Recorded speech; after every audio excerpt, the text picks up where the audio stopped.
Can you guys picture a cross made out of wood with flowers, pottery, and fruits?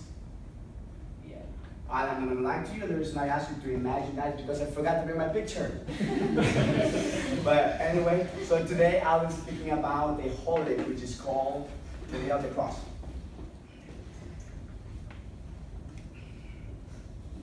Now this holiday, I'll also be sharing about the significance of it, its origins, and how we celebrate it in El Salvador, which is where I'm from. Let me start by saying that Hispanics living in Latin America, we tend to be a bit more religious than we're in the US. So when I was down there, you don't become a certain religion, you just inherit that from your parents. So if your parents were Catholic, you become Catholic. And so they teach us these traditions, like in school, for example, you will not be accepted if you have not been baptized, or if your parents are not married, or if you have not done your first communion. And all of these traditions make us also be very superstitious. So whenever you're like walking by a church and there's a cross, you do the sign of the cross. And then when you go home at night and you pray, you say your prayer, you're not supposed to stay in the dark. And we usually keep crosses in our houses, and the reason why we do this is because crosses are supposed to be shields against evil. And moving on.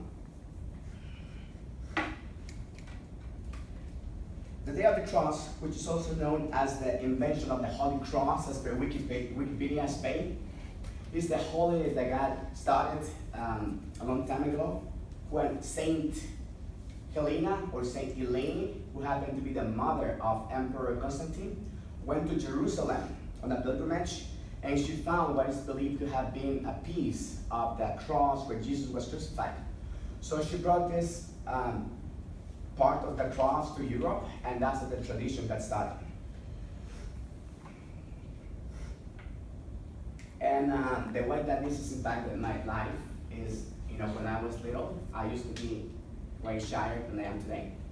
But this holiday down there is like Halloween here. So on this day, all your friends, your family, your sisters, brothers, you all get together and you go as a group. So that was very easy for me to do. You go from house to house and score some fruit, just by doing the sign of the cross. So that was pretty cool, I thought, And also I didn't like fruit.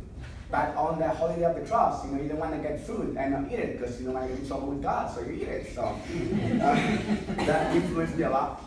And I also had to be respectful towards all others' faith, because I went to a Catholic school and everybody was Catholic.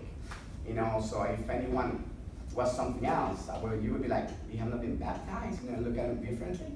But when I started doing this and going from house to house, I realized that not everybody was a Catholic, because I was very little. I was like, you don't have a cross?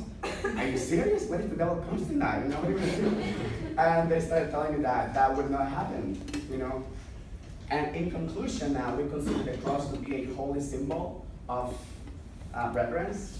And the question that I'd like to leave you with today is, do you believe that the cross itself has some supernatural powers to keep evil away? Thank you.